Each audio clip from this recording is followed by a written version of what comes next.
There has been a lot going on in Ross County over the past 5 or 6 weeks. I will tell you, I have had my fingers in more pies, and I'm not full of pie yet, but there's a lot going on. Quick announcement. Please. You should also visit our newest state park, the Great Council State Park over near Xenia, just opened last week. It tells the story of the Shawnee people from the Shawnee people's perspective. And so it talks about prehistory all the way to their beginnings here up to their presence today. It's well worth visiting. It's a beautiful building, a brand new museum, 3 floors of exhibits, and well worth checking out.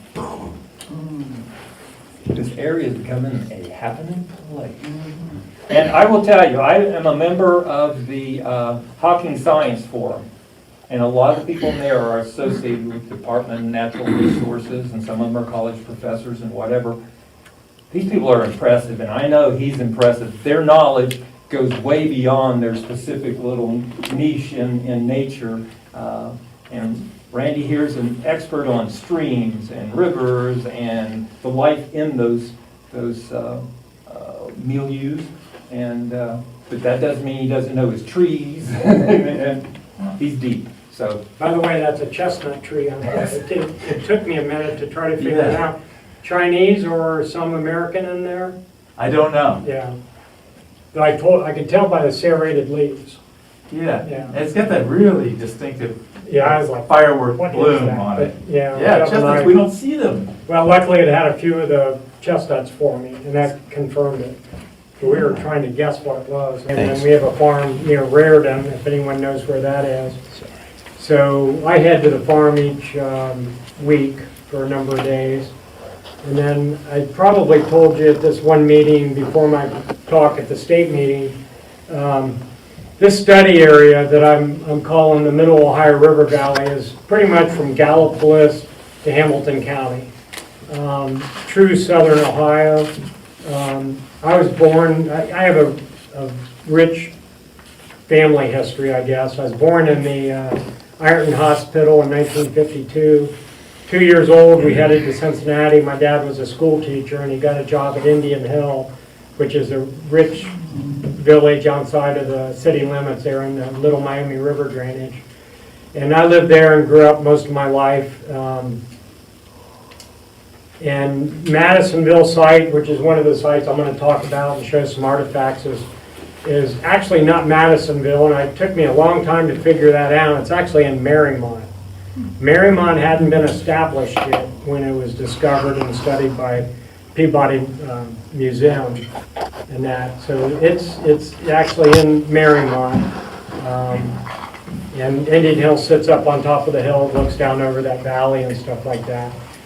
And then when I graduated, I went to Ohio State for a few years and got a bachelor's degree in fish management from the School of Natural Resources. And I ended up working for, a private corporation a couple years. My best friend's dad was a rich industrialist. And they built fertilizer product like urea plants all over the world. And Cincinnati was their headquarters. So they bought 3,200 acres that had been put together on Eagle Creek, about 6 to 12 miles up from the Ohio River.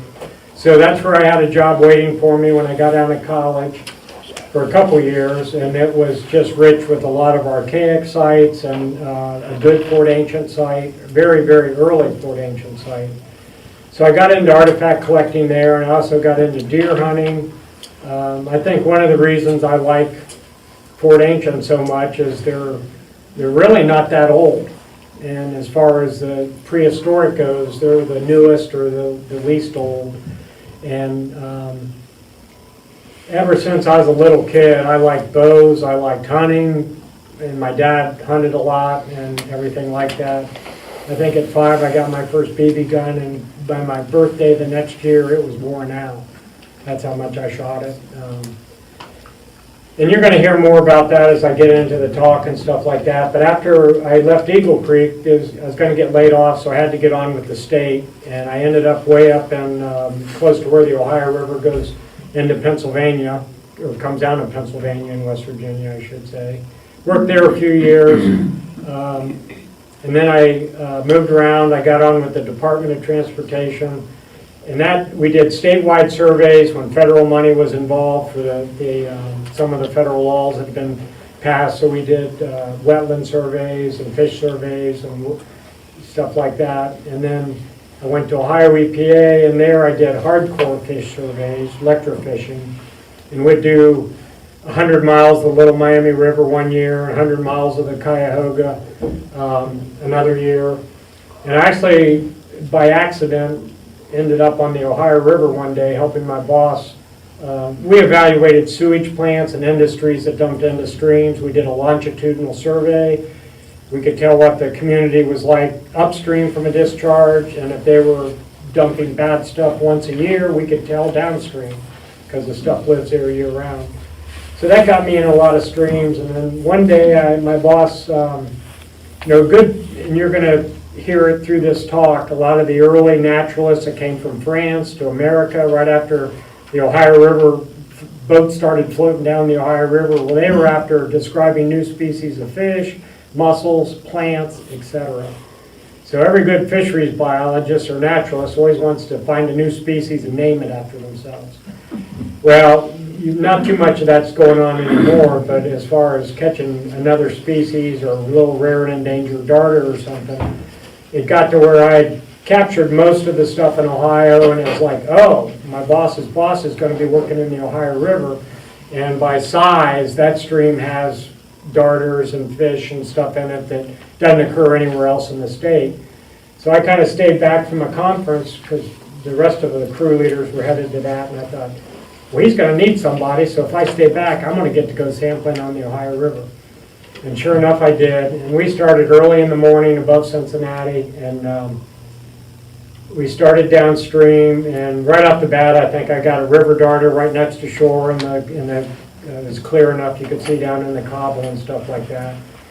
So my boss told me, he says, and he was going fast and staying away from shore. I was ordering him to get inside, let me get the darters and stuff like that. So he said, you take the intern, you're going to do the survey, I'll work in the truck, I'll pick you up at a boat ramp on the Great Miami River. So work your way downstream like 30 miles, find the Great Miami, head upstream, first boat ramp on the right. I was like, okay. And he said, you make sure you get that last site at North Bend. And we're getting there, and the sun had already set, and it's getting dark. And I'm not happy because I don't typically operate that way. I know where I'm taking out. If I'm going to be at night, I have lights and etc. Didn't have any of that except for a little flashlight. So we hadn't been getting much all day long along the shore of the Ohio River, just gizzard shad and a handful of other species. But many of the species in the river just weren't showing up. So they were right at dark. I guess it was the work ethic. It was my boss's boss. So it's like he tells you to do something, you do it. So I'm calling him names out in the middle of the river. And I said, turn around, start the generator up, we'll head in there and go ahead and try to get this sample. And just right off the bat, the guy, Chuck Boucher, who's now the fish crew leader, hits his pedal and fish just boiled up everywhere. And here there had been a big movement from the main channel into that the shallow shoreline there right at after sunset.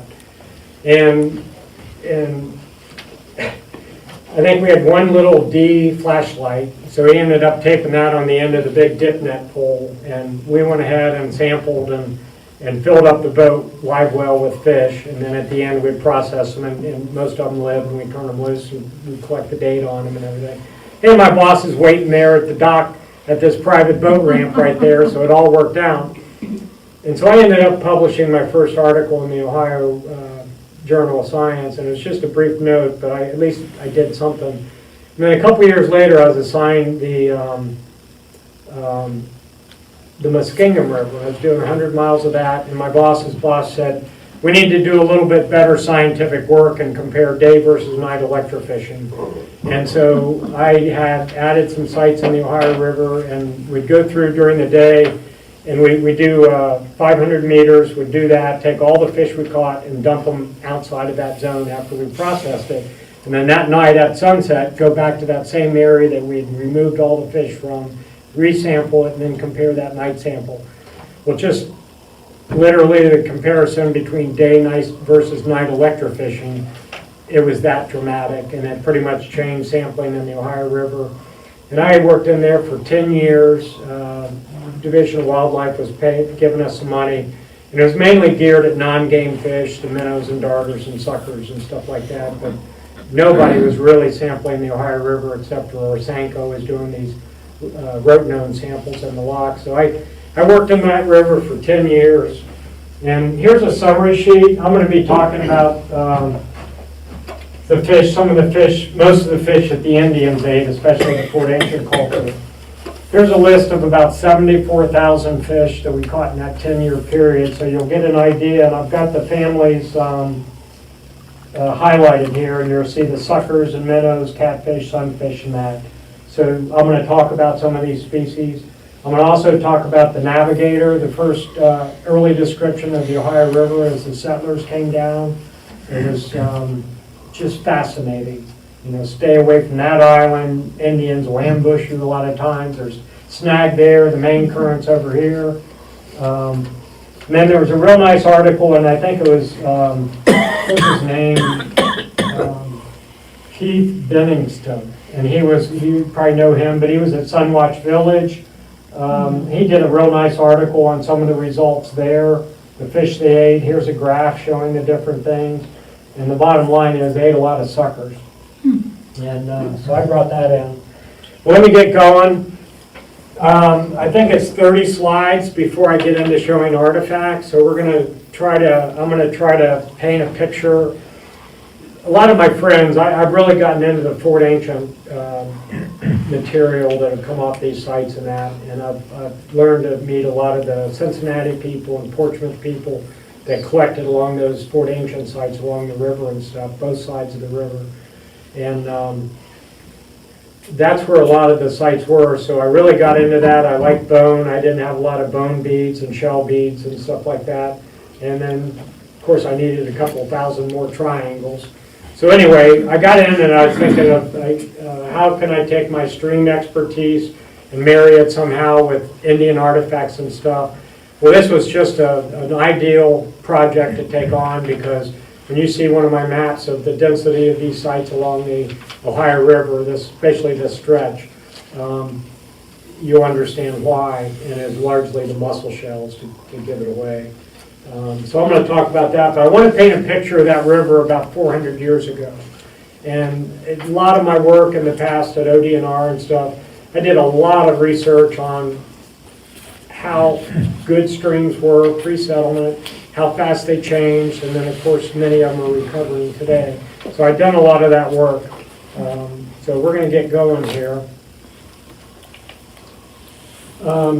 The study area, like I mentioned, and I've got a better map that'll show that. But anyway, the 4 selected published sites that I'm using is Madisonville, and that was done by Hooten in 1920, Peabody Museum. And then Harlan Smith did Fox Farm there, a few miles south of Maysville, and a really famous large site. S.A. Glass was a vet there in Maysville, and he did a small publication, Return to Foxfield, which photographed a lot of the collections from Dr. Paul Bennett and some of the other ones that had a lot, and Bill Wirtz that had a lot of Foxfield material. That's Mason County, Kentucky. And then perhaps one of my favorites, the Hardin Village site. And it was written up, it was done, it's in Kentucky, 8 miles up from where the Scioto dumps in at Portsmouth. But that was done during the 1930s, the Work Program Act. Well, the material was kept all those years, and then they finally had Hansen go through it, and they took good notes, and then they published on it. And that's just a wonderful book, one of the better archaeological books on Fort Ancient sites.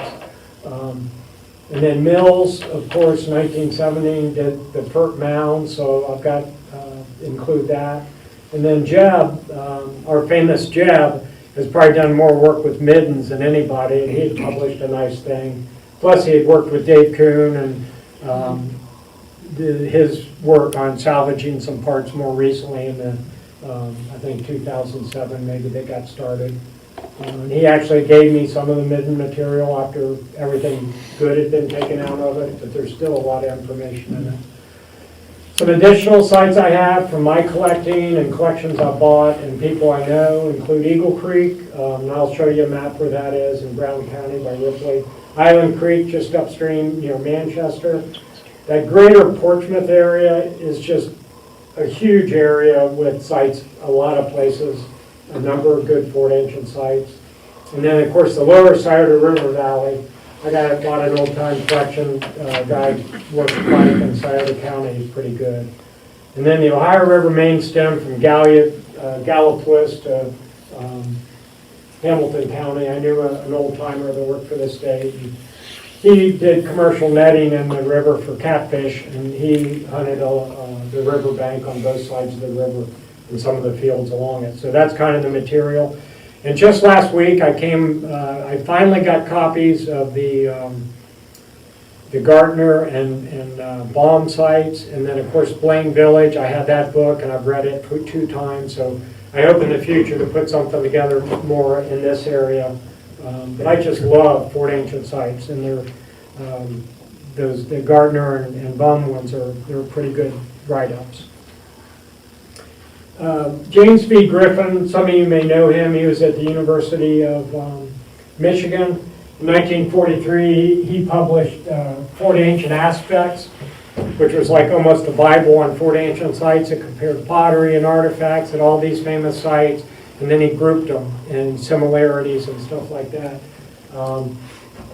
In his 1952 book, it was Archaeology of Eastern North America, I believe. And for the Fort Ancient culture, this is the one picture he had. You know, Hopewell, he's got 4 or 5 different pictures or pages and stuff like that. And the one thing I learned from doing this research and looking at all those different sites and comparing, you know, the turkey spur leg bone is a famous bone they use for awls, and then of course the cannon bone on the elk or the deer species. Was the other one. They're the same in all these different sites. It's simple as that. So he picked these, pretty much one of each one of those artifacts, and it's just a signature of that culture, and it's as simple as that. I mean, it's you know, triangles. We'll talk about that later. So let me get going here. Big streams, and I mean big streams, like the Ohio River. They were special to Indians, and kind of to show that, I went to the old Mills Atlas there and just took 2 different, Cincinnati and then Portsmouth, and just got a little bit of data, the total cumulative number of mounds, enclosures, village sites, and burials. All of that's not Fort Ancient, but it just shows how much the Indians really liked these areas. And they all had big tributaries coming in, but also the main stem of the Ohio. And I thought Scioto River was high, but look at Cincinnati, 186 total cumulative sites. Okay, here's the map I was talking about. And there was I believe it's a lady from Kentucky by the name of Henderson in 1992. I don't have that publication, but I need to get it. Well, Gilbach did in our Ohio Art Journal in 2008, he published this map, and he added to it a little bit, but it really shows the density of that main stem of the Ohio River and all these Fort Ancient sites. It's just, they're clustered. Madisonville, I'm going to be talking about, is right here. That's the Little Miami River. Fox Farm is kind of an anomaly because it's far enough away from the main stem, but it's right there, and that's actually in the Licking River drainage. And then Eagle Creek is right there, and then Eagle Creek comes in, several creeks come in there. Here's Maysville, I think, is about right here. And then downstream is Manchester, and that's Island Creek. John Barnhart's familiar with that. I think his dad and him hunted that. And then come on down to the Portsmouth area. And then Hardin is right there, and that's the one that the book is on. Birch on the east side of the Scioto River, and of course, Baum and Gardner and that are on up here at Chillicothe. And then Blaine also is close to where Penn Creek dumps in. And then I think Gallipolis is right in here. So it's this stretch of the river that most of these artifacts will come from.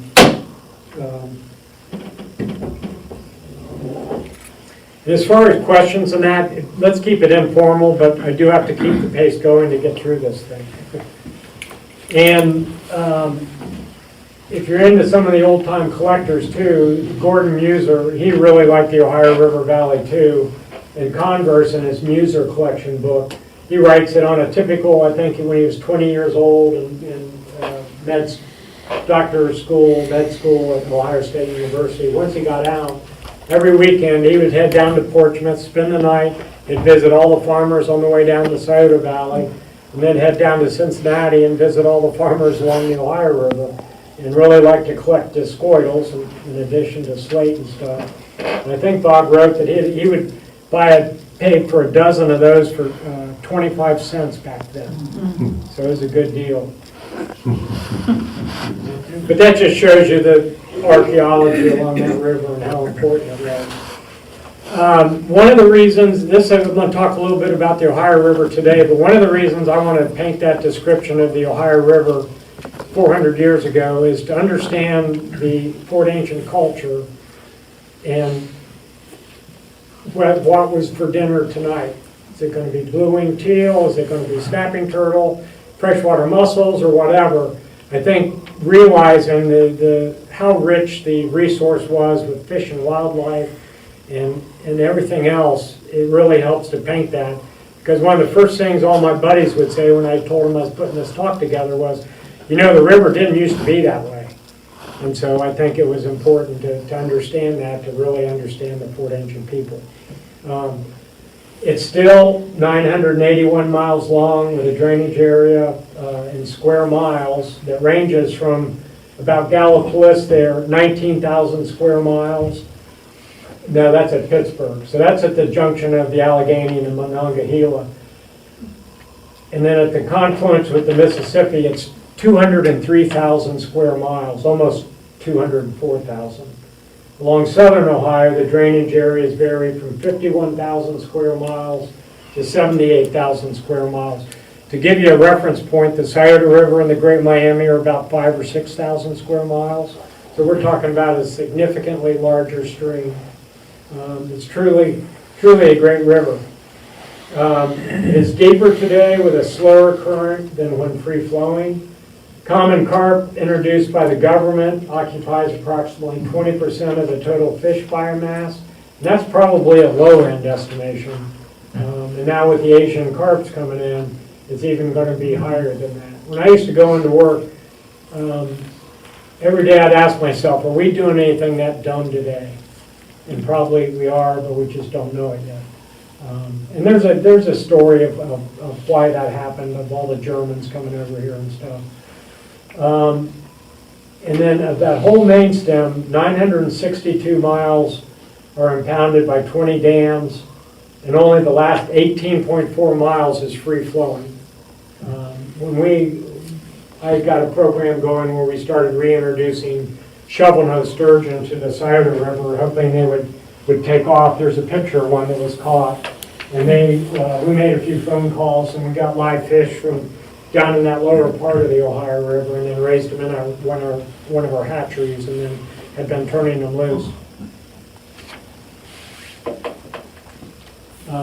There's some pictures today, and you know, the Ohio is used so much for navigation, and industry dumps into it too.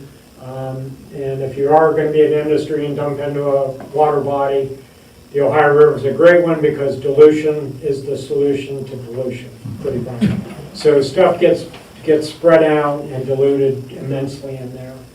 But the habitat even along the river today, this is at Manchester, wherever the river typically will make a bend and there'll be a rich alluvial floodplain on one side, and every once in a while it'll make a sharp curve into the adjacent steep hillside, and there you'll get the boulders and the cobble, and that's where you get a lot of the good darter species and solver and stuff like that.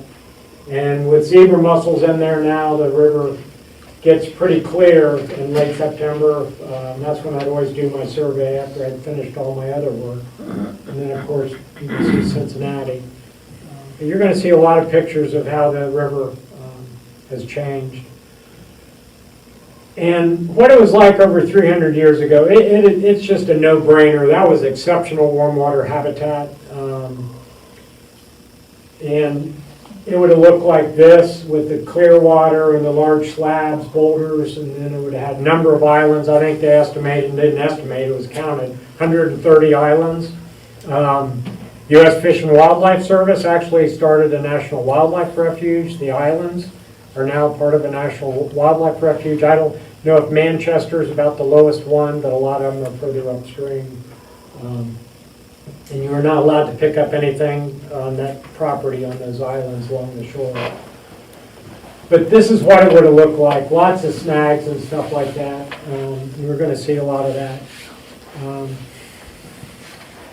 So the Ohio River Valley that was. Milt Troutman, a famous naturalist in Ohio, who wrote the Fishes of Ohio book, used to do a talk.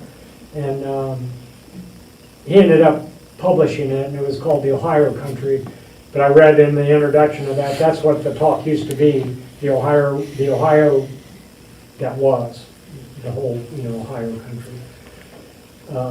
So over 300 years ago, archaeological explorations, including middens and artifacts, along with the early descriptions, reveal it was a pristine wilderness valley with an exceptional diversity of aquatic and terrestrial habitats, flora and fauna. Similar to a landscape-sized Lake Erie, the Ohio River Valley would have supported larger numbers of everything. Especially the mussels, mammals, birds, amphibians, insects. And, I kept thinking, how can you really picture that by explaining it with words and that? And the last fishing trip I took, the end of May, was up to Lake Erie at East Harbor, and it dawned on me. You go up there to the Ottawa National Wildlife Refuge and that, and you'll see these huge flocks of geese and ducks and stuff like that. Well, that Ohio River Valley would have been similar to that. And I think, you look at it as a linear wildlife refuge, and this, I don't know, I think my study area is 250 miles. Where every mile of that river, about a mile wide, that's 640 acres, so just multiply that out, and you'll get the concept of the size of this ecosystem along that river. Hunting, fishing, and all that would have been very, very good. There's other downsides that come with that, like malaria and other things like that, but as far as the fish and wildlife resources, it would have just been incredible compared to mostly today, although turkey and deer are coming back. And the Ohio River was much shallower than today and very crooked with numerous meanders, high flow channels, islands, sandbars, snags, massive log and debris jams. The navigator will read where, well, it was only 3 miles to get from that point to that point, but you actually went 5 miles by the time you had to go around the islands and everything like that. Naturally, it would have frequently flooded the lower valley terraces, leaving numerous wetlands, including oxbow lakes, that would have helped provide clear water and sustain groundwater springs and seeps during low flows. Could have waded across in a number of riffles. It's just hard to picture that today, but that's the way it was. And it would have just been phenomenal. And Milt Troutman would write about the fishes of Ohio, the largest, in addition to all the silt washing in, it was the losing of all those springs and the groundwater and everything that probably has hurt fishery resources in this state more than anything. How many towns and villages have spring in the word, and things like that. There were just a lot more springs back then than there are today. I tried to find a picture of the Ohio River back then, and I had a hard time, you can imagine, but there are a series of good books out there. This actually is from the Old West series, Time Life did, 26 volumes, and mostly west of the Mississippi. But this is the Missouri River, and I liked it because there's bars and snags. Here's a picture. I think that it was 1825, when the first money was allocated for removing snags in the Ohio River to help with navigation. And this was one of 5 government snag boats. And after 1852, in 1888, over 1,200 snags were removed, one weighing 164 tons. So that gives you an idea of the quantity of snags and stuff like that.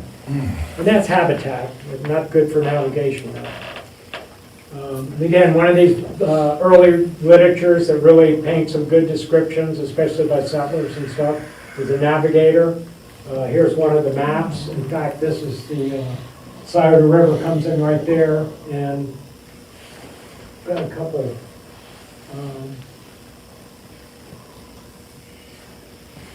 And this was, I think it was first published in the early 1800s. This was an 1824 volume.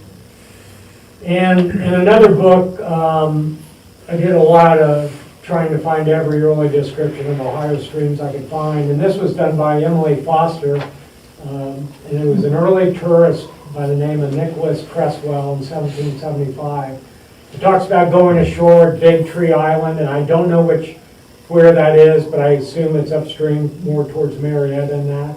Measured a large sycamore tree. It was 51 feet 4 inches in circumference, 1 foot above ground. And then May 16th, past the mouth of the Scioto River in the night, stopped to cook our breakfast on a small gravelly island where we found plenty of turtle eggs, which we made pancakes equal in goodness to those made with hen's eggs. So it's those kind of descriptions, but why I put that in there, I'm sure those Indians knew how to catch soft-shell turtles too, and some of the middens, those bones and shells are in there. When I was a little kid, my dad, I had probably eaten more like an Indian than most people in Ohio. We lived on snapping turtles, frog legs, fish, quail, rabbits, and stuff like that. He just loved that lifestyle. He was a science and a math teacher that came from Pedro, Ohio, there south of Vesuvius, and was just a farm boy who loved the outdoors. And he left when I was 10 years old. But anyway, it had to have been, I was 7 or 8, I'd be dragging a burlap bag and we'd be going through the East Fork of Little Miami River, and he'd be catching snapping turtles and stuff with his hands. And when I couldn't drag the bag anymore, that's when we came home. So I spent a lot of time in the streams too. As far as plants go, there's some nice descriptions, and you hear a lot about buffalo. I can tell you that right now Kentucky had more buffalo than we did. I believe buffalo were pretty rare in Ohio based on midden analysis. Jeb told me Madisonville is the only site with a recorded buffalo bone or something. And that's just mind-boggling to me because I just gathered they were a lot more common, and they'd be showing up at most of the Fort Ancient sites in the middens because elk do. But here's one description, and then I'm going to, John James Audubon's going to enter the picture here pretty soon too, and he's got descriptions too, but in the Navigator, here's one paragraph that is among the curiosities of the upper and lower Blue Licks are the buffalo roads, which are still to be seen all through the country on the Licking. They visited the licks in such immense droves, frequently 1,000 at a time, say the old hunters, that in their hurried marches to the springs they form these great and broad roads bearing down on everything in their way. Trees except, they look like bulldozers had gone through in the description I had. Passenger pigeons, large flocks of those would have been around also. And then the woods, especially in the north-facing slopes, would have had really nice plants like a lot of ginseng. I think Daniel Boone had a business going that it was being exported to China even way back then. There's a nice route. And then in addition to ginseng, another one of the understories that's really common, that's natural and native, is spice bush. It's in the related to sassafras, believe it or not. And at Madisonville site, There was actually a property adjacent to the Ferris property, and that was called the Spice Bush Woods. So we know that. Today, it probably, if it's still wooded, it's probably got bush honeysuckle there instead of spice bush. But a lot of these early people, you know, they didn't have the medicines we have today. They used a lot of the plants and stuff, and the Indians did too, obviously. And here comes John James Audubon. He floated down the Ohio River, and the first time floated down about 1810 or 1811. And it just has some wonderful descriptions of how good the hunting was, the types of fish, and the hills, and the vegetation, and the colors in the fall, and everything like that. And of course, he appreciated it. He would have been passed by boats like that, flatboat there that was out of the Old West series. But in a later year, he came down again about 20 years later, and he made a comment about if he hadn't seen it with his own eyes, he wouldn't have believed how fast the Ohio River Valley got populated. You know, it was the blacksmiths were hammering, and the whole character of that valley had changed in a matter of 20 years. There's a picture of the Cincinnati area in 1835, a painting. Another one of the naturalists that came down the Ohio River was Constantine Rafinesque. That's him there. He was really big into fisheries, ichthyologist, and published that. Of course, if you're a fisheries biologist, you've read that several times. Thomas Say was a conchologist and was really after the unionids, the mussels, and snails and stuff too. And there's a picture of John James Audubon, and of course he did fabulous paintings back then. And then another one was another naturalist. I believe he was from France, and it was Charles Alexander Lesueur, and he also described a number of species. He actually did a number of illustrations too of flatboats and things like that. And that's a picture in, I think, 1829 pencil. Okay, the fisheries. There are lots of descriptions of the fish markets. A lot of these naturalists that went down that actually visit fish markets and see what was there for sale, and visit fishermen maybe along the banks, but it was at those fish markets where they really got to describe a lot of different species. The buffalo fish is one of the suckers. They're, I think in the Scioto and there, I caught maybe 12, 14 different species of suckers alone. And then 6 of them are red horse species, and 5 of which of those actually occur in the Ohio River, and then the greater is only in the Lake Erie drainage, like the Sandusky. These were eaten a lot by the Indians. They were also eaten by the pioneers and stuff. One of the species that, Jeb, what's that one? It's gotta be the sheep setter, the freshwater drum, right, Freshwater drum, Randy? and most of the locals in the Ohio River call that white perch, which Oh. it's not, but that's its common name to many people on the Ohio River. And I'm going to show pictures later of their spines, but that anal spine right here is actually a short one and a long one. But that's the one you find on the Indian sites. About every good Fort Ancient collection will have a bunch of those in it. Yeah, it's not serrated like the catfish.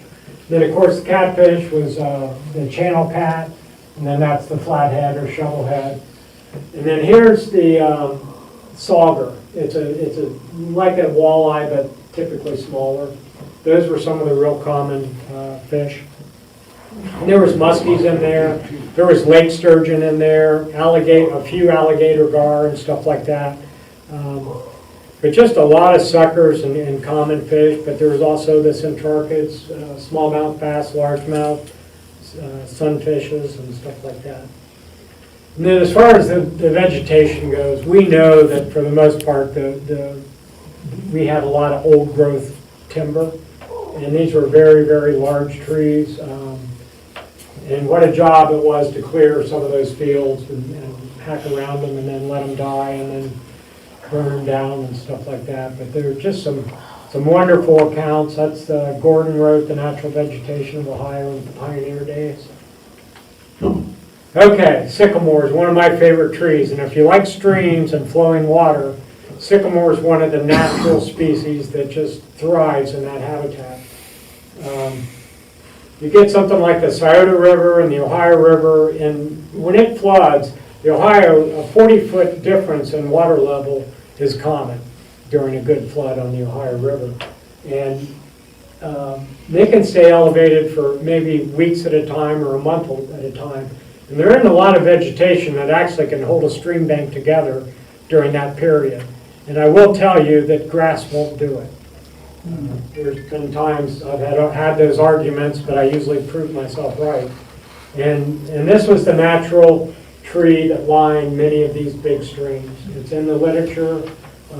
Just go back and read it. I've published a number of things on it. But why I put this in here is to show you the age of some of those trees. And I had a meeting in Indiana, I think it was Richmond, and I went in there at Hayes Arboretum, and they had that cookie up there with the different events in American history. And I think that last one towards the center is when Columbus visited the Americas. So it was 450 years old or something like that. And they called it the history tree. And I kept telling everyone about it. So I had published one of the Wild Ohio articles. And I'll have to bring down maybe a stream guide and some of the stream stuff I wrote.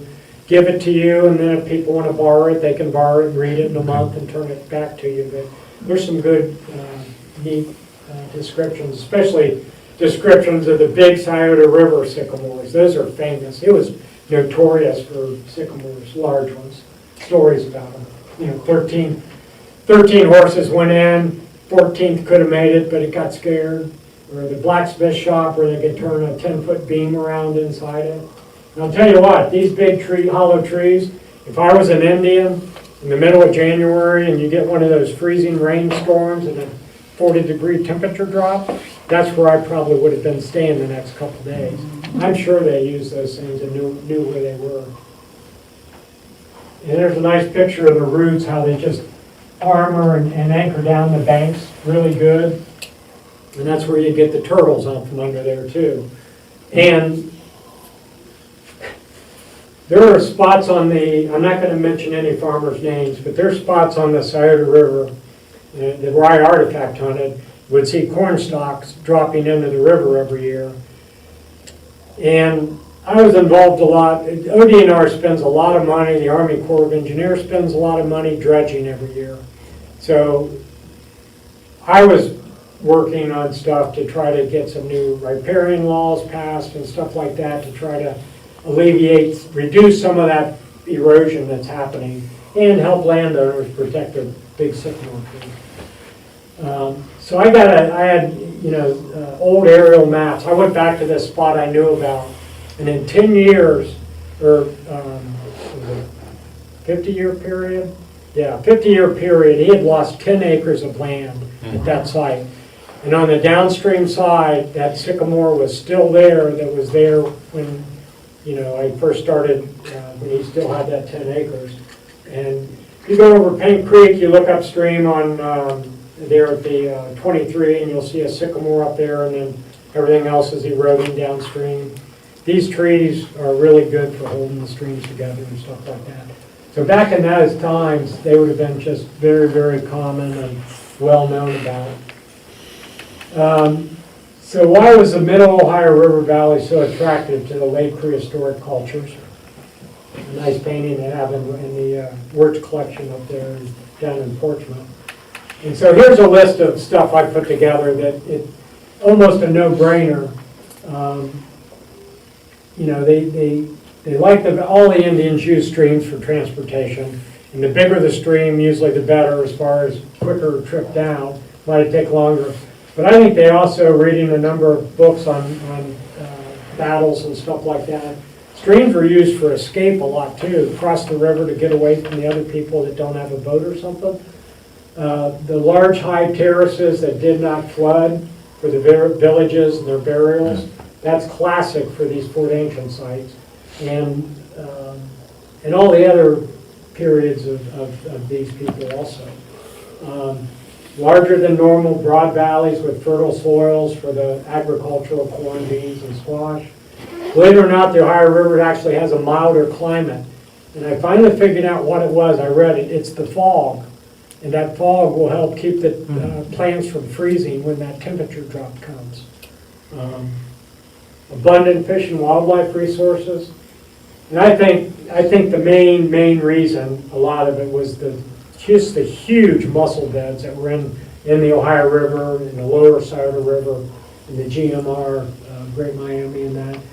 So the U.S. Bureau of Fisheries put out from 1912 to 1917, they had a map. It was on the shell fisheries of the eastern United States, the mussel. They were being used for buttons, and then later for plugs to seed the pearls over in Japan and that. But here's a number of tons that they had taken from the Ohio River there in that 5-year period. 8,287 tons. And the Muskingum was another good one. The Scioto, not so much, but still 25 tons. And I think with their pottery and that, and was it a food source? I think it had to have been a food source to some extent. I've heard people say how tough they are and everything else.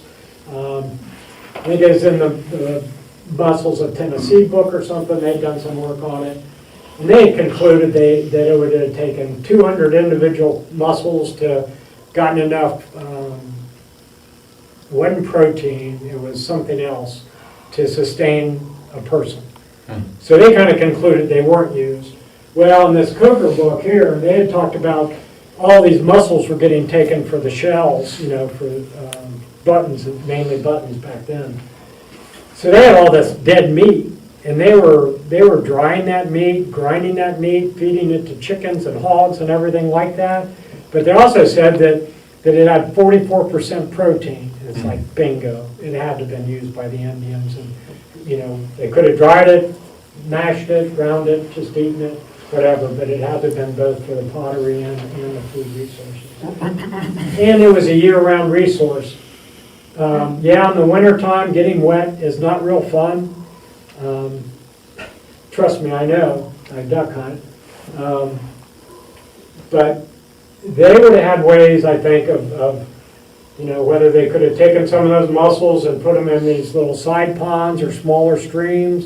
And then in the wintertime, when they didn't want to wade out in that deeper river, they would have been accessible and stuff like that. They were smart people. They had to eat, and they didn't go to Kroger's. It was everything around them that they had to go collect and hunt and gather. And from the size of these middens and all that, these people were still big-time hunters and gatherers. They weren't just strictly agricultural. And obviously, with growing corn and all that, I plant food plots on our farm, so they would have attracted wildlife. Some of the good hunting would have been around there.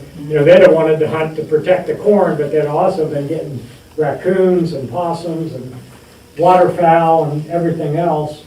And I have to kind of joke, and I mean this seriously. I've got a really good nose, and on our farm, I'm always decomposing a roadkill skunk or something to get teeth and bones and jaws from.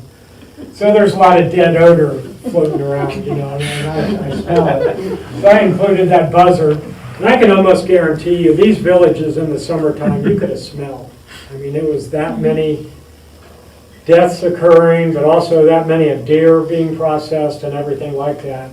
And it's an interesting place. But that's okay. Bears would have been coming into town, into the village and everything else. So a couple other things that makes this Ohio River, I think, extra special, and another reason these Indians concentrated in this southern Ohio stretch. One is the bedrock. Notice how all the different bedrock types from the different geologic periods kind of all come down. And, in this area, they could have gone and gotten a certain type of sandstone there, or they could have gotten limestone there. And, of course, with all the different bedrocks and that, you get different plants growing. So the botany would have been very diverse, too. Here's a good example of that. This is the record density within the Division of Natural Areas and Preserves database. And it includes vegetation and rare geologic features, even includes caves, karst areas. But look at the concentrations of that in there. And a lot of if you read Jim McCormick, really good naturalist, botanist, birder, he says, especially with that little bit milder climate, you get some species growing there, tree species like the magnolia tree and stuff. But that's a northern extent of the range. So they would have had some of these southern species there along the river too. Okay, glaciers. We all have heard Gary talk. And Jeb, our heroes, or Dr. Ted Cavender was my ichthyology teacher. Ted helped Jeb a lot identify fish bones from Furt in Sandusky County and other places and all that. But I was told that if you want to get an A in ichthyology, you'd better learn geology and the Salt Creek drainage, especially in the Narrows, where lake tide had broken through and the stream changed reversed its flow. So even back then, back in the 70s, early 70s, I would have been learning about that. But all the work I did on the Ohio, it really wasn't until the last few years. Kurt Shoemaker down at the Southern Ohio Museum had a series of talks down there that were just excellent on geology of the river and Indians and everything else. But Kurt Shoemaker gave a talk about, included a lot about lake tide. And we know that the most recent, last glacial advance was about 12,000 years ago. It was Wisconsin. Well, Ohio had been glaciated several times before, especially Kansan over toward Cincinnati in the bluegrass region. So that's a picture I took of the Columbia Glacier when I was hunting up in Alaska. And it's just spectacular to see one up close like that. And that's Greenland. I kind of pulled another picture. If you want to know what Ohio looked like back then, there was an article, and I can't find it, but it's in the Ohio Journal of Science. And the guy had a lot of pictures of Alaska saying this is what Ohio would have looked like. So here's the glacial map. But you look at this part of Ohio, and that's unglaciated. And my brain keeps saying, well, glaciers didn't impact that. That was not glaciated. Well, it was impacted.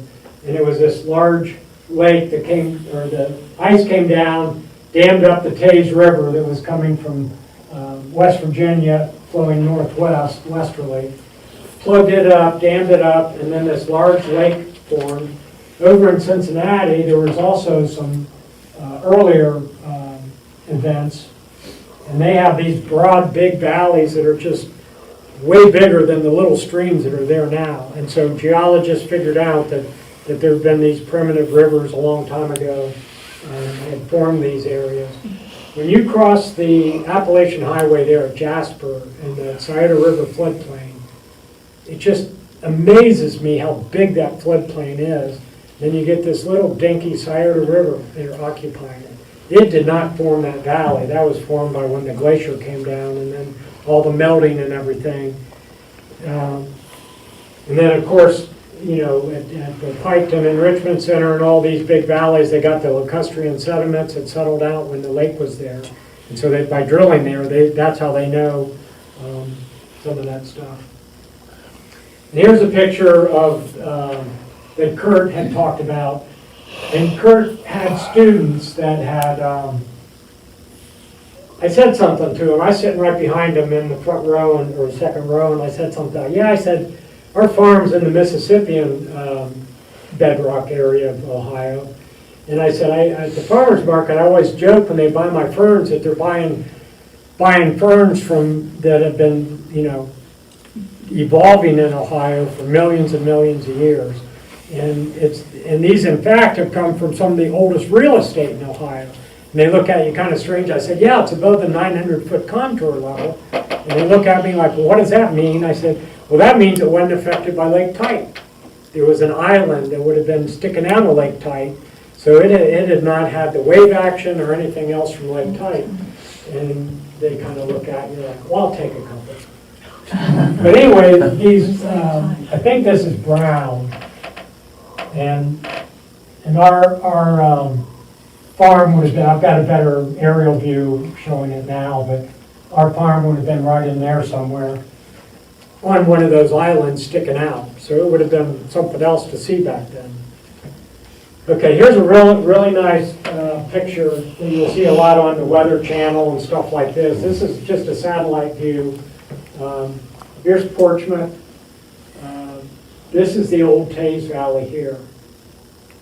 And I think up here it heads up over that way. Our farm, I always look for this, and here's the Scioto River today.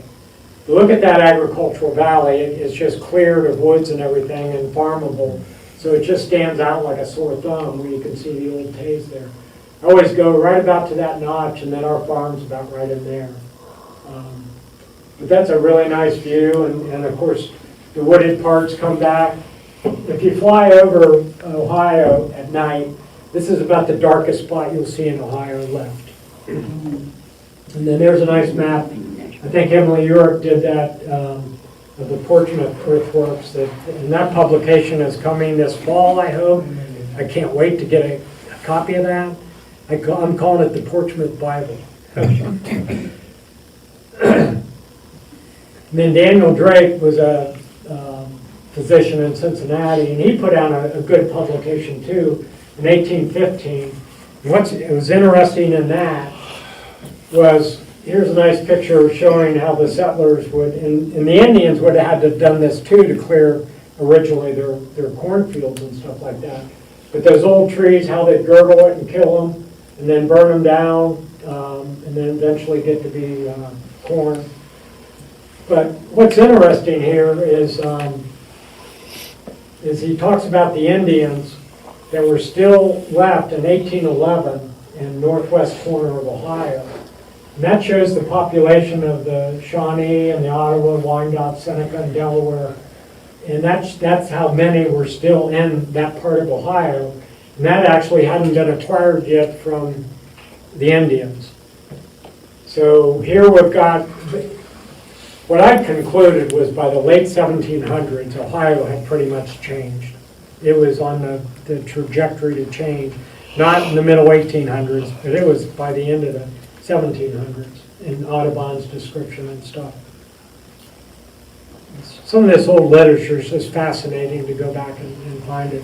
There's an illustration of Cincinnati in 1807, the bank is eroding, and here's the city. And almost all these cities are on good Indian sites that were heavily occupied. There's the public landing in Cincinnati in 1848. All the steamboats had right in the river then. And then the next slide, just to show you how many, you have to kind of envision this turn that way. But that's West Virginia and Kentucky. That's showing the steamboat landings and then all the railroad connections. But look at the number. You know, all the place. Yeah. And that had to have been about the middle of the 1800s, I would think. Yes. And then there's low flows, Cincinnati in August, late August, which is, we get the least amount of rain then, 1883. And sure enough, they were getting their public drinking water out of that river, and all of a sudden the pollution was starting to become a problem, you know, cholera, and I've got all that in the timeline on the Guide to Ohio Streams book. It's just fascinating when all that happened. I think Cincinnati was the first city in the east that had a wastewater treatment plant. But that also shows you that river, how shallow it would have been before the first wicket dams and stuff went in. And that's way down there too.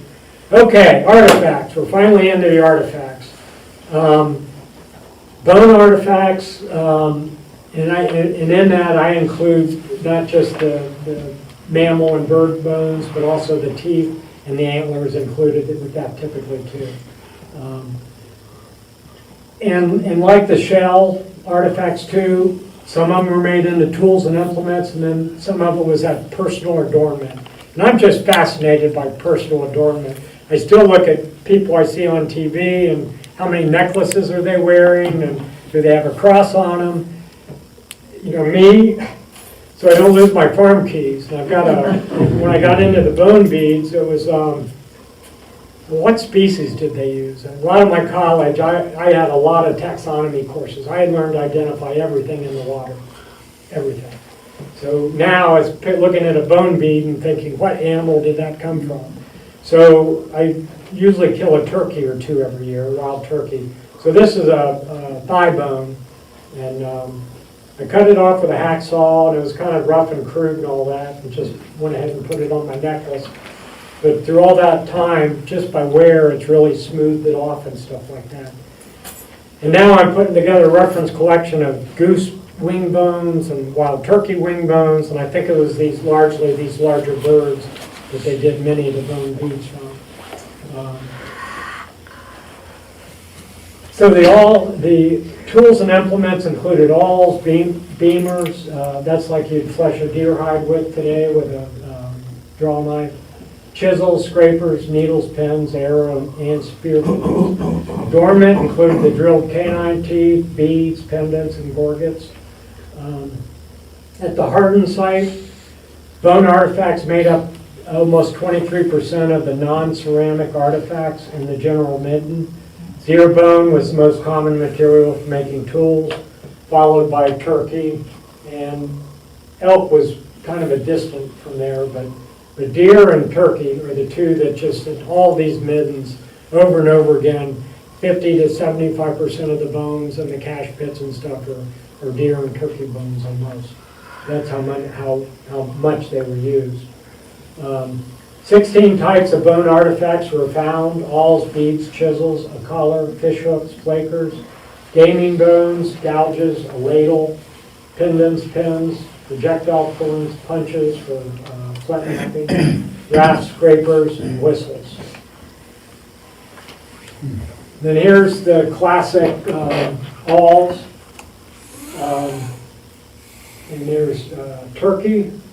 This is the spur bone on the leg of a turkey. It would be where the one below the drumstick bone.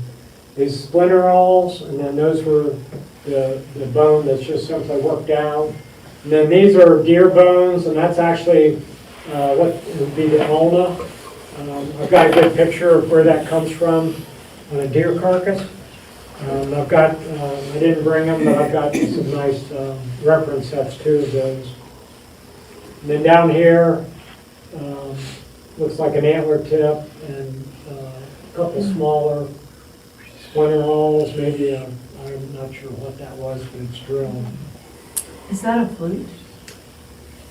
No, you'll see flute pictures that have more holes than that. This was either a pendant or something where it's just hung by a one-hole necklace. And then this is the beamer. I think this is probably an elk, given the size. So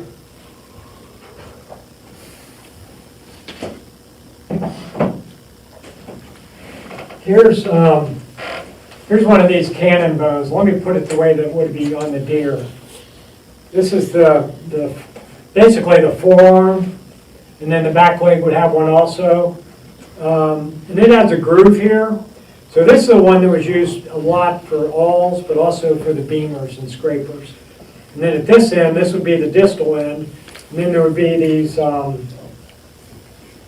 may not have them, I call them toe or ankle bones. But there's two sets of those on each one of these. And then at the end of those is that little triangle, and that's what the hook fits on. So this is the cannon bone that was used an awful lot. These here are the torso metatarsal of the wild turkey. And this one actually has notches in it. And I've read a thing where there was some theory in that, where maybe when they were making a hole or something, that was maybe a gauge to know to go to the second hole for that garment or whatever. I don't know. The animal, I've gotten a whole bunch of how many in here have seen the Central States Archaeological Journal? It's really good, especially for west of Ohio and south and everything. And I'm going through every one of those, and we're just fascinated. In the piece I saw that written about as far as gauging, like an awl, how far it goes in, it wasn't as uniform as that. That's almost, calibrated to an inch or 3/4 of an inch each mark. But this looked more like something they may have been using. You know, when I'm drilling holes, I do a lot of woodworking, and I'll put electrical tape around it so I know how far to go in the hole and stuff like that. If you go back to one picture, that bone, is that a shuttle at all? A what? To weave? Oh, it might be. Like I said, maybe a needle or something, but there's some better pictures, and I've got some better ones in the frames here. And E, well, that's saying work bone punches for E. I'm not sure about that being a punch. Then over here is a piece of elk antler they'd made a scraper out of. Elk antler scraper. Here's a chisel. This is a tine, but see how it's been beveled at the end like that? And then of course a beaver tooth, that's famous for using them for chisels. And then at Hardin, there were 42 bone projectile points, 39 bone punches found, including 22 antler, 12 work bone, and 5 raccoon penis bones. 8 fish hooks, 6 bone flakers, 113 gaming bones. It's interesting when you read the difference. It's almost as if, well, it hadn't had hard use, so it's a gaming bone versus a punch. So I'm not sure they all weren't flakers or punches or something like that. And I read one thing where maybe the gaming bones, it was just they put it in their hand and you had to guess how many I had in my hand or something, but I'm not sure that's written into the record. It's all speculation probably. Here's one of these toe bones, I call it, before that triangle. And some of those they cut off and maybe used for a point. They also drilled holes in it and made necklaces and tinklers and stuff like that. And then they're up there on the top are the antler projectile points, and you can see that one on the left, how they would cut around that antler and then snap it, and then they'd go ahead and smooth it off and drill it and stuff like that. Antler's a very hard material, and I break all kinds of bits doing wood. Of course, you get a lot of species of woods that are harder than others and things like that, but I'll show you some of the tests I did to see if you could soften this stuff up for making drilling easier, and yes, you can. Okay, Hardin, a total of 438 beads were found. These are bone beads. 211 tubular beads and 147 barrel-shaped beads. And I'll explain the difference on those. Drilled animal teeth included 66 dog or wolf, 11 bear, and 1 elk. Here's an elk incisor. Barrel beads are B up there. And they truly do look like a barrel if you look at the end of it. And I'll show a picture of a Wirtz collection. It's got some nice ones where they're making them out of a whole deer bone. And then the hollow bone beads are just simply mostly those wing bones and leg bones on birds that are completely hollow, and that allows them to fly, being lighter in weight. Okay, here's this turkey spur on the males. The hens do not have the spur, but there's the spur on the gobbler, and this is the part that they used. They cut it there, sharpened it. You don't hardly ever see anything made out of, with this being the handheld part. It's almost always that. And it's that little side bone and that hole that just gives those away when you look at them. See that up there? You can tell there's the one of mine with a notch on it, notches on it. And then here's some longer ones down here. But that's a real sturdy bones. Turkeys are tough animals, and it's a pretty strong bone. And then here at the Wirtz collection, just if you haven't been there, you should go there. It's just phenomenal. I don't know if Emily did most of that setup, but it's in a lot of those plexiglass cases and stuff like that. And if you're really into examples, they have numerous examples there. This was one of the coons in 2008. This is from Flint. Those are all the turkey bones there. Okay, here, I always put my deer carcasses out for the bobcats and all the predators and everything, and I'll put a trail camera on it. It's just fascinating, everything that we'll visit there and clean up these skeletons and that. But here's the cannon bone right here. And then there's the hoof, and it would have those 4 knuckle joints like there, and then in the hooves would be those triangles. But here on this elbow here would be the shoulder one. Here's that ulna that was used, this bone right here, and then here's one, a second one that I just put separate here. These are what they call the trigger rolls. They would have been sharpened right into there, and I think probably just the way they fit in your hand was the main reason they used that. Here's a couple good examples. And Madisonville site, there's one of the ones they had. They made awls from the shoulder blades too, and I'm having a hard time figuring that out with a good example of one made in that, but I've been reading it, especially in the Gardner and Baum publications. Randy, have they ever found any like trowels or little handheld shovels made out of those?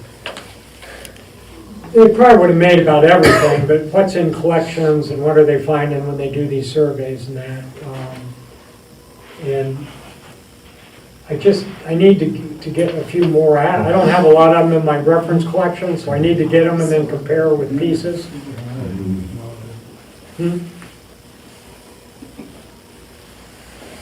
Okay, and how did they sharpen them? The coarse grain sandstone was a really good way of sharpening bone. And this is one, I'm pretty sure it's from along the Ohio River. But this sandstone piece is about that big, and on both top and bottom and every single edge, it's got grooves there where they had sharpened stuff with it. Okay, and then this is from the Smithsonian publication on Fox Farm. And I had to kind of joke and laugh when they had and maybe with the burials that they know this, that these are the ones they found with the males, but I would think that the ones that are showed for the female women and the males would have been used by both, but I don't know that. But the burials would have told which tools were buried with whom. Maybe I need to go back and read that. But a lot of the not so much the more delicate work or sewing and stuff like that, I've gathered is what the men did. Chisels and, there's a large shoulder blade or something that made a scraper out of or something. And those are beaver teeth in the upper left corner.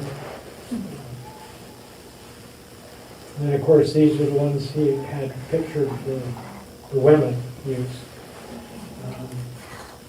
I don't know how many of you ever fleshed a deer hide, but it takes some muscles to get the fat and the meat off of those things. So I suspect some of the men did that work too.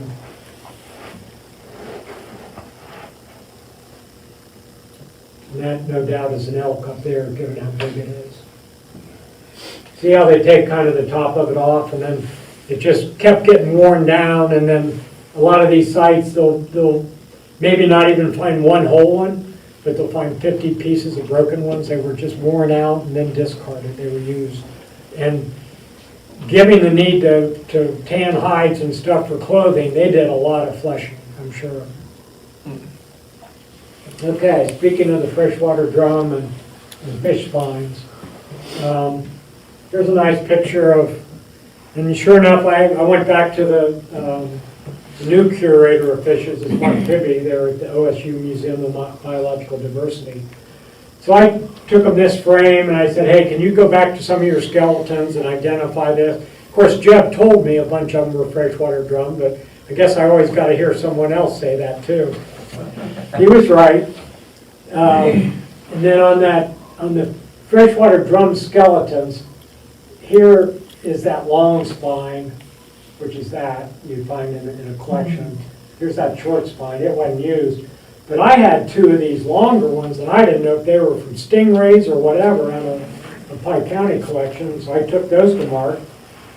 Sure enough, he goes, Randy, he goes, at the end of that one spine on the freshwater drum is that other bone. So these two basically would have, these may not have gone together, but that's what they typically, the fish would have had. And that real long one. I don't see those in collections, but I'm surprised that more of those aren't in collections. Because they're big, sturdy bones. And there are a few of them that are serrated. And you can tell the catfish usually when they have the teeth on the edges of them. And there's a picture of the drum. You'll see these in collections. Those are just, they call them lucky stones. Those are otoliths out of the ear. And then grunt. They're also called croakers.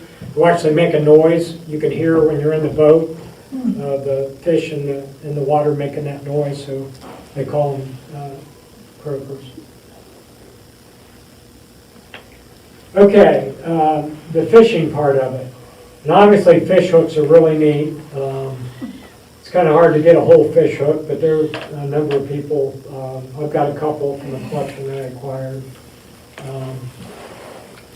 Suckers, things like the buffalo fishes. There's bigmouth, smallmouth, and black. There's 3 species of those in Ohio. And then, like I said, there's 5 species of red horse in the Ohio River drainage. So if you add all that up, suckers were 71.8% of the fish that were used they found at Sunwatch Village. That's also known as the incinerator site in Dayton on the Great Miami. Suckers, I don't think they would have passed up a bass to get a sucker, but I think the suckers were just more abundant. They were easier to get, especially in the spring when they spawn. They get on those riffles and you could just go out and gig them. Also at night, a lot of the early literature would talk about how easy it was to take a lantern out at the Ohio River at night and go gig a fish or something in the shallows. And like I said, a lot of those fish moved to the shallows right there at sunset. So I'm sure they did a lot of fishing at night. And then in Bingston's article, here's some of the things he mocked up. I've been reading a lot about the Alaska Eskimos and stuff, so you see a lot of this kind of stuff in their artifacts too. Harpoons. Then there's a trap for Sunwatch he put together to kind of figure out how to catch some of those fish. And then on these, the right side, these are bones from Jeb. I think this was Sandusky. And anyway, that's that other, do you know if that's river or greater? I don't know. Carnata might be. Whichever one is the, yes, it is. So it's the greater. The last one That's that you mentioned. Sandusky River. The last one that you mentioned, the last species, yes, Okay. Randy. But the like I said, the Ohio River had a lot of mussels in there. So mussels have an interesting life history. When the female gets pregnant or whatever, and she'll release these things called glycidia, and they're these little hook, not mollusks, but they're called glycidia. And they actually have lures that will come out of the female laying there opened up on the bottom of the river, and the fish will bite at it, and then it pops loose this burst of these glycidia, and they've got to attach to mostly fish. Some will attach to the gills, some will attach to the fins or the skin, but they're basically a parasitic life stage. And they may only be 2 or 3 months, but then that glycidia will develop and drop off and become a little mussel at the bottom of the river. A lot of the suckers eat those little mussels. So they have these teeth in their throats for grinding those things. So you don't really catch them on lures because they eat these little mussels and their mouths turn down. So they wouldn't have been, some of these could have been caught on hooks, but a lot of those really don't bite hooks with a worm on it. But anyway, that's some of those teeth. And of course, by finding that in the midden, they know what species they were getting. And then the picture up there on top is just vertebrae disc and rib bones and everything else thrown in. That's for Ted to identify. And then there's how they made the fish hooks. There were a couple ways they made them, but the most common one is, say, take a cannon bone or something, and then take a part of that and get it hollowed out, and then they get 2 fish hooks out of that one bone. And then these are the beamers. Obviously, that's an elk. Look how big that one is. You see how these things are just worn down? And it's rare, I guess, on these sites to find a whole one, because they just broke them, used them up and broke them. Okay, personal adornment. This is a picture from Fox Farm with a whole bunch of different types of, in it. The top row looks like, the right row I should say, looks like cannel coal. And everyone here pretty much knows what cannel coal is. High grade regular coal, it's called jet maybe, Rich? What is it? Cannel Cannel coal. coal. Oh, And it does occur in Ohio, oh, yeah. yeah. And it'd be a little seam, you know, where did it, you know, typically. It's just a real hard coal. So some of that coal's harder than others, but Okay, it's, you know, your poor egg is real hard sometimes. yeah. Well, evidently it got its name because it gave off a bright light like a candle when it burned. And it was a fairly clean burning coal too, I think, compared, but it's interesting. And for a while there was a real use by us in lanterns and stuff like that, but I don't think it's used much anymore. But that's a real prize to have in your collection. And they did a couple, I have some better pictures coming up, where they did maybe a canine tooth, but then they did a claw too that was usually had a stronger bend in it. And then of course these are your canine teeth with holes in them. There's something that's more hook-like that would be more of a claw effigy. And then these are, you get into your conch shells.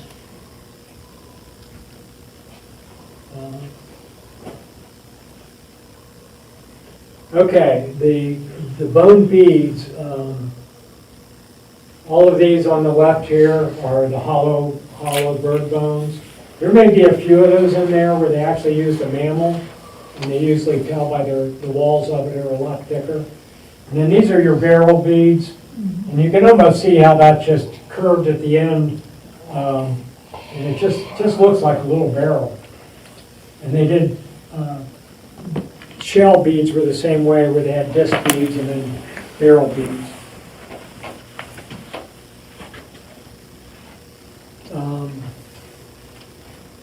And you can see they come in all different lengths, and barrel beads were typically they were almost as wide as they were long, versus these, which are longer than they are wide. Then here's a nice example of a deer bone that's being carved around and then snapped to make those barrel beads. That's in the Wirtz Museum. Shell hoe above that.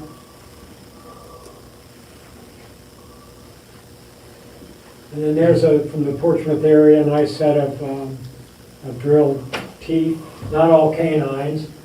These two here are elk incisors. There's a beaver. There's one that's notched a little bit. And I've got from Alaska, I've got a grizzly bear skull, a real one, and a black bear. And grizzlies, they're way bigger than, all of these here are black bears. And you can tell, I haven't measured, but I want to get the distance of the enamel, will tell you. And then, of course, a grizzly bear tooth would be a lot bigger than that. It's possible to have some grizzly bear teeth here in Ohio, and they could have been a trade item, probably more than being shot here. I don't know what kind of population, how far east they got of the Mississippi River and stuff like that. But Brett, you know, I mean, some I of the believe there were sites- no living grizzly bears in Ohio, but there are grizzly bear teeth in Okay, Ohio. so a trade item, no doubt, okay. And I'll tell you what, if you ever get your choice of picking a bear to get bit by, choose a black bear. Trust me, choose a black bear. Grizzlies are, it's like comparing a Chihuahua with a Great Dane or something as far as just the strength and size and everything.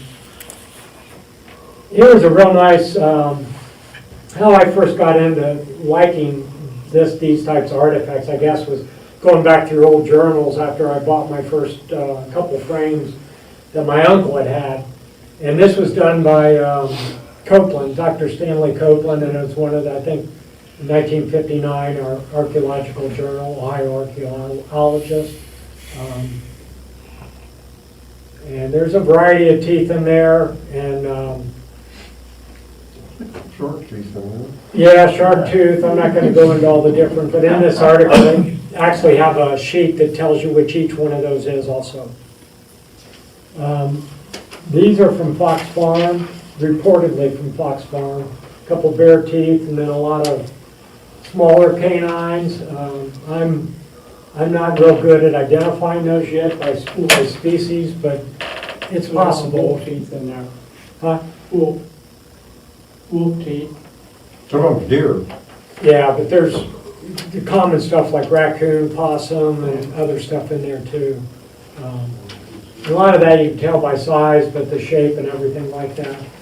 I'm really trying to get it's not legal yet to keep a bobcat in Ohio. We have lots of them now. I'm waiting for trapping to come in, but haven't done it yet, but I cannot wait to get a bobcat skull. And of course, cougar mountain lions were in Ohio, from my understanding, and those bones and things are showing up in Middens too. I'm sure bobcats were a lot more common than mountain lions. Okay, all of this is cannel coal, to give you an idea. And you can see the real strong hooks.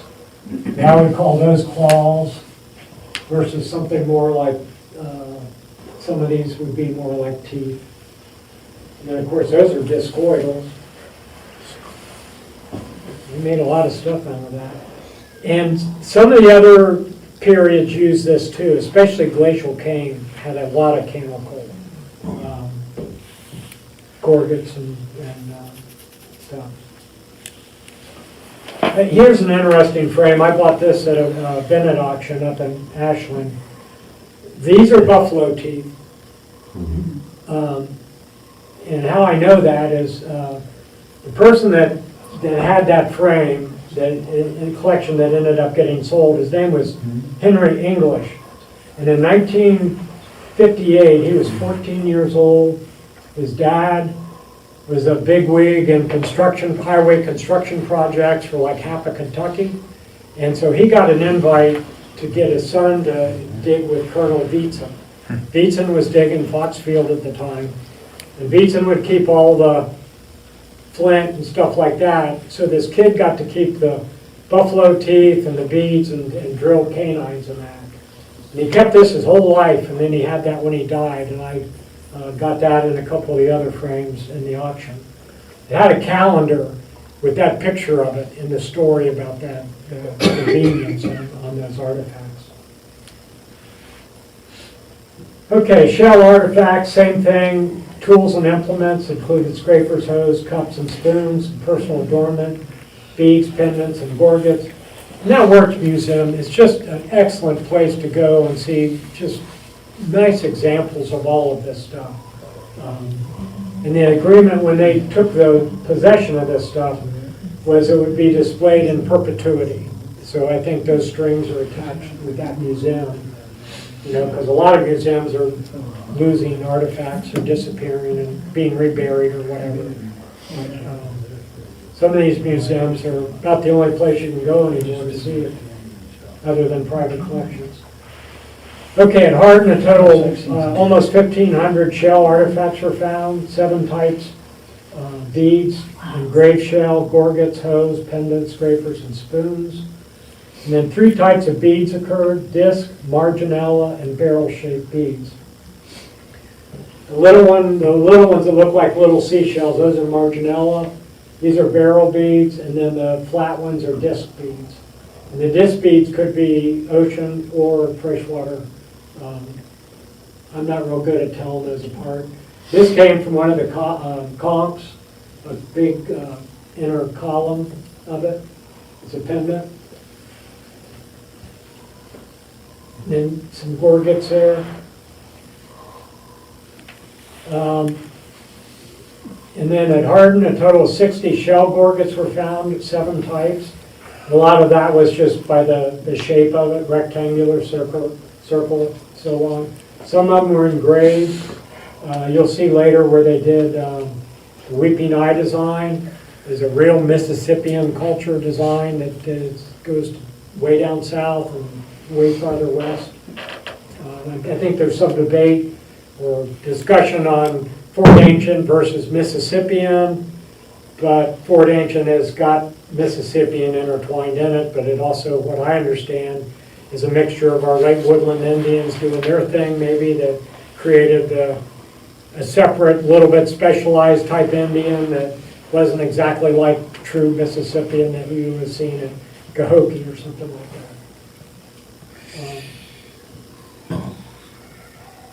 And then there's one of those shell masks, a really nice one, big. And it was actually, the nose was standing out in relief. Here's that Weeping Eye design. You'll see that on pipes too.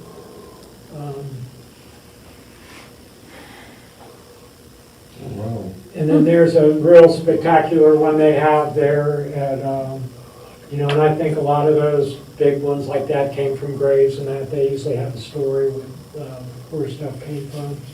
Here's a nice thing of the barrel beads, a necklace. And then you'll get some of the, just the tube beads. So those are bone beads, these are shell beads. Those can't be shell beads, maybe they are. I don't think so. I think there's some bone beads in there too. And then of course here's some candle coal, and then some an effigy tooth that's made out of shell, and just some pendants or necklaces. And then this came out of the Glasses little publication he did, Return to Fox Fields, and a lot of this is out of Dr. Paul Bennett. That was the father of Joe Bennett. Correct. Joe was a physician here that recently passed. Joe. It was his father that had this big collection. Now these are out of my personal collection. The guy that did the work on the Ohio River found quite a few of the shell hose. These are native unionids. And there was one species, three-ridge, Emblema placata is a scientific name. And it was used, I think out of 15 I have, 10 of them are that one species. It just happened to be shaped right and heavy and thick. And when these shells are fresh, they're a lot tougher than they are being 400, 500 years old, where they're kind of falling apart almost. So when they had been used, they would have been very fresh and a lot harder. And here's one that's notched, like maybe in a scraper. And then there's another one here that I thought was a spoon maybe. Yeah, here where it was ground down and like ladle or something, I don't know, spoon. And then these, I'm going to go through these pretty quick. The Madisonville book, these are out of the Peabody Museum, Harvard publication. And they have some nice illustrations. And all these things, if you can get the original publication, you're going to get a much better picture than you are by downloading it on the internet. That's why I go after the original publications if I can get them. There's a rasp, shell hoe, different types of beads, and some of the gorgets, earplug. Okay, and then this is FERT, an article that occurred in our Ohio Art magazine. Here's a picture of what I got from Jeb.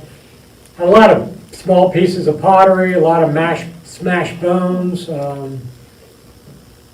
shells in there, and a lot of ashy stuff. And Jeb, isn't it true that when I'm reading, a lot of the fact that these bones and middens have the ashes added to them, help preserve them, Absolutely, neutralizing the soil. absolutely so, Randy. So a lot of the descriptions will talk about ashy layers and stuff like that is one of the reasons the stuff's preserved so well.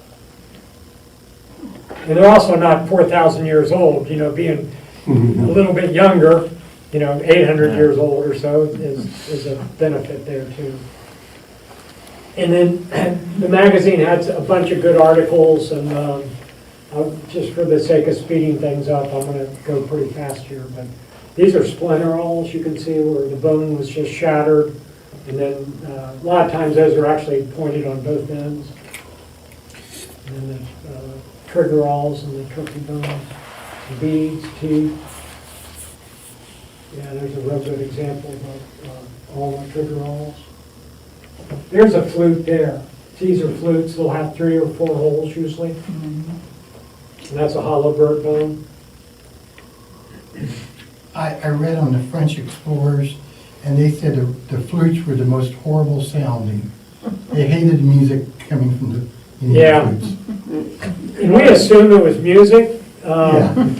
because turkey wing bones are used to call hen turkeys in, imitate a hen turkey, so, I actually had one played. I had one of the originals, and we actually played it. You can only blow it from one end, yeah, and it's not it's a whistle. yeah, It's a whistle, it's for an animal whistle, what it is. yeah. I think Flint's probably one of the most famous Fort Ancient sites in Ohio anyway, and it was historically dug for many, many years, and not that many acres either, compared to some of these sites. And then in that publication, these are some necklaces that were found. Okay, we're into the Flint and the church. The one thing that jumped out at me on this type of material that they were using, and this is universal, almost all the Fort Ancient sites, is I don't want to say it's poor quality, but it is. It was pebble chert, a lot of stuff out of the Scioto River and places like that. Now over at Stockport on the Muskingum, you get some pretty good chert showing up there. My son has a field, I get to hunt with him once in a while, and it's all that pebble chert, but it's good Coshocton stuff and some Flint Ridge. Here, this came out of the midden stuff I got from Jeb, and I had another equal quantity like that. And there was literally less than a handful of good quality Flint Ridge type or Coshocton type chert in there, Flint in there. It was just, poor grade chert almost, but yet, they were making mostly triangles, so I guess they could get away with that. And then here, the tools and implements included the points, knives, scrapers, chisels, celts, adzes, and hoes. Bob Converse writes, this is a frame from the Hardin area site. He writes that triangular point's one of the most common and best known of all the projectile point types. It is found on many sites in the eastern part of the United States, Converse 2007. Well, reading the Central States Journal, you can add western states and provinces on that too. They had a picture of 4 or 5, just basic triangles, and yeah, maybe concave and a convex base, a little bit of variation. The one was from Canada, one was from Texas, one's from Kansas, and another far away place. And it was like amazing, how a certain type of a arrowhead could be so common. I mean, just fascinating. It was like, that's what they all used, and it's one of those things where, if you really knew your material, you could probably sort out what came from Ohio and what came from Texas and Colorado and so on, but other than that, I think you'd have a hard time. And in my later life, I'm becoming more of a lumper. In the taxonomy worlds, there's lumpers and splitters. I used to be a splitter. The older I get, the more of a lumper I'm becoming and trying to see the big picture. And I kind of just say a triangle's a triangle's a triangle. Well, I know there's ones with concave bases, convex bases, equilateral sides, so I need to get a couple of those publications and study up. Here's a nice set from the Ohio River collection. And some of these will have a nice notch in the base too, like that. And obviously you all know some of them are serrated and some of them aren't. From what I read on a number of sites, FERT was the one that had the highest amount of serrated, and there they were about equal to the plain. A lot of the other sites, it's more like 70-30, where the plain is the dominant type. We're talking about thousands of these being found, not just a handful. They are produced in large quantities. And how good the napper was. Yeah. Oh, you mean what they look like? Yeah. I like triangles. It's one I can identify easy to get the culture right, because you know they had notch points, and I look at some of those. Well, that's a bifurcate, and I'm sure some of these sites, some of that stuff came up when stuff was plowed, and so a field collector would be getting multi-occupational periods. But they know too from the cache pits and stuff like that that some of these were a Fort Ancient period, and some of them look like a bifurcate to me. So evidently, all bifurcates aren't archaic, but the majority are. And then well, a couple of these collections I got, it was just thousands of broken ones, which are still good for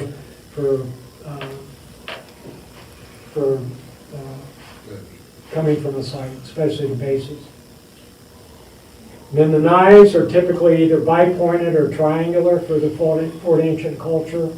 And you got a lot of the bipointed pieces, and then the triangle pieces are a little bit different than a lot of the others.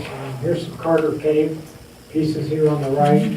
A lot of this is from Gallia County, Charlie McKean auction.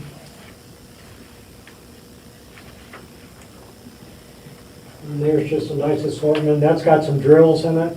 I've got a better picture of drills. Okay, getting into drilling. When you start looking at all these little teeth and that, it's like, how did they get that hole in that little tooth, you know? And you think, it must have been a teeny little drill. And so, the other thing from drilling and everything, and I've made some knife handles out of deer antler and stuff like that. It's really, really hard material. So when I was reading the Eskimo stuff, I read that they soak their ivory in urine and things like that to soften it. So I had to try that. And I must have left it in there for 2 months. And the urine, I did water, plain water, I just did air, and then I did urine. And I need to add another one in there, and I haven't done it yet, but I need to boil it, because I've heard that that softens it too, and that they boiled the stuff, some of it before they carved. So I did my little test, and I also drilled into the cut off antler piece too, because that's real hard. And it was like the difference between working eastern red cedar and Osage orange. So there was a noticeable difference by soaking it and so on. Here's Portsmouth area. I believe this is mostly the Hardin area. And then look at this one here with that little graver or little drill where you could have got a pretty small hole in something. Classically, these little bipointed drills were, there's pieces in here that aren't Fort Ancient. This was just surface collecting for a long time by an old timer. But these bipointed drills and then some with just like the expanded bases and stuff, they were saying are pretty well known to be Fort Ancient. But I'm sure there's some other cultures in there too. Yeah, then this is from that lower Pike in Scioto County and the Scioto River Valley. I don't know, would something like this be Hopewell, Brett? I always kind of thought, but these may have just been points that got worn down too into drills because they were resharpened so much. A lot of drills got that way, and made that way. And they could reuse it as a drill. Yeah, it might have started out to be a knife and then it just ended up being a drill. I've seen some really nice ones. But if you collect artifacts and look for stuff, finding a whole drill is kind of special, and I just know how many I break when they're metal and I use it a lot. A lot of broken drill bits. That's metal, so I can only imagine. Another thing that jumped out at me in the Hardin collection I got was a number of end scrapers. I mean, lots of them. And these are in the publications too, where they'll show their scrapers, and no doubt the end scraper was a very much a Fort Ancient trade. I'm sure some of the other cultures had them too, but I don't think in the quantity that the Fort Ancient people did. I love scrapers. End scrapers. Okay, we're near the end. Celts, chisels, and hoes. Some of them you can't tell really what they are. They could have been used for a lot of different things. But they were definitely chipped, chert, flint. And then I've got my last picture. It's going to be some sandstone. No, not yet. Okay, this is some of those other off-sites. Evidently, Brown County, Eagle Creek had quite a few serrated points. And then there's some nice shell pieces of 5-pointed knife drills, a couple masts. And then here's quite a few, look like elk teeth. Okay, this is the last slide. In the Pike and in Scioto County especially, and even across the river from Portsmouth, this fine grain sandstone, it was used a lot for hoes. And I kept kind of thinking, well, where are they getting that from? Like a creek bed or whatever? And from putting in food plots and plowing, I've got a couple big snake castles of big sandstone rocks.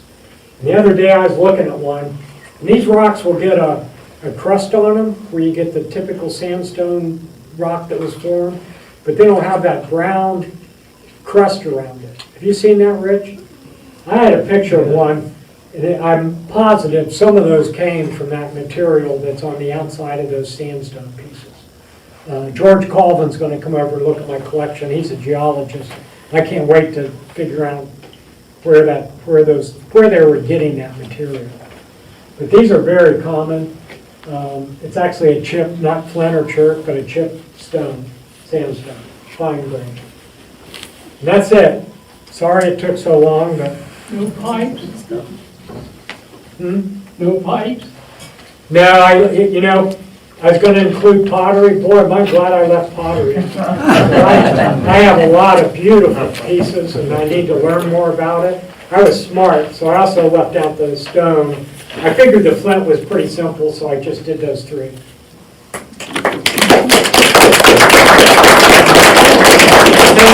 Thank you all for coming. I was really looking forward to giving it here. I really like this chapter, and what a great place to give it. Yeah, thank you. Yeah, thank you very much. And as a new president for the Six River Valley chapter, I really appreciate places like this. Because we had a university we were meeting at, and that's been taken away. And it's not real easy, especially in the evening when most people aren't open. Brett comes back, but it's awful nice that you do this. Open Glad to do it. place, and then the Historical Society, you do a good job, Gary.